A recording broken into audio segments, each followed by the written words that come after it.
Is there any science behind staying motivated or developing discipline? So this represents kind of the higher tier of where I think things are going to go in the next few years, where we're going to start seeing this convergence of psychology and biology, where we can get to these harder concepts. You know, I like to think that we can stay motivated through a simple process that now will make sense to you, because the last thing I covered was toggling back and forth between our ability to be gritty and lean in, kind of in friction, maybe even a little anger, fear, competitiveness, etc., that kind of grinding in, but that the more sustaining fuel, the sort of hybrid version, right?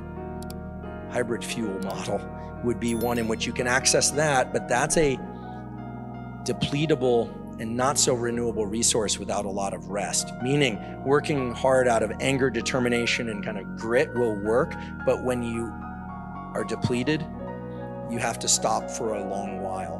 Whereas if you can access this delight system, which is really one of dopamine and serotonin both, in other words, I want to think of a different way to put this, but to try and think about what sorts of things and tools allow you to be and feel most loving.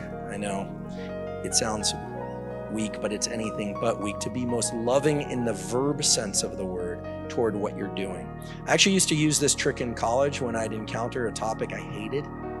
I would tell myself, I'm just gonna fall in love with this by trying to find the gems within it. Sometimes it worked, sometimes it didn't, but the wish to do it that way, as opposed to, okay, I'm just gonna grind this out, at least for me at the time, was a powerful tool. So motivation and discipline is a tricky one. That's sort of the just do it thing.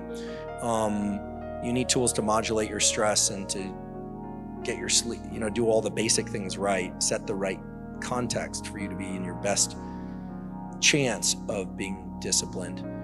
And that itself is its own form of discipline. But in terms of continual motivation, you're not going to manage to go against the grain for very long. People have managed to go against challenge for very long times. In fact, I was reading recently about the psychology of people who've been kidnapped, and they have this odd trick that they used. Have you heard about this? It's sort of like Stockholm Syndrome, but they actually convince themselves to fall in love with their captors. And then they come up with new ways to escape them, which is kind of cool. So there's something about mentally feeling like you're trying to go from back on your heels to flat-footed that's very energetically costly. So again, these systems are very susceptible to what we call context or top-down regulation. Hopefully that helps. I know it's a little bit abstract. I wish I could give you a 1-minute exercise that would make you motivated, but we do talk about tools like to get adrenaline going and things like that.